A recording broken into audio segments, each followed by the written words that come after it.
बळखंडेश्वराच्या प्रांगणामध्ये आज आपण एकत्र जमलात, सर्वांना माहित आहे.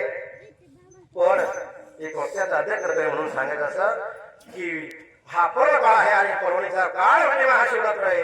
आणि या शिवरात्रीच्या निमित्तानं असलेली ही सेवा निमित्तिक सेवा आहे आणि वर्ष आहे कशाचं, कीर्तनाचं. आणि इतका सुंदर मंडप आणि इतकं सुंदर नियोजन आपण या सर्व ग्रामस्थांनी केलं. या सर्व नियोजनाच्या माध्यमातून एखादं नियोजन चुकलं असेल तर ते समाधान करून आपण घ्यायचं पाहिजे, म्हणून ते समाधान करतोय.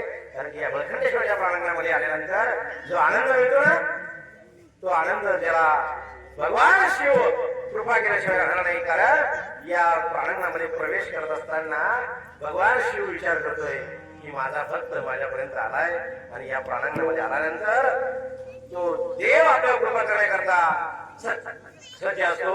आपणही तेवढ्या गरजेचं असलं पाहिजे. म्हणून त्या प्रांगणामध्ये आलात सर्वांचे सर्व भाग्यवान आहात. कारण भगवंताची भक्ती करण्याकरता आपण सर्वजण भक्ती करत असतो. महाशिवरात्रीच्या दिवशी जास्त करत असतो.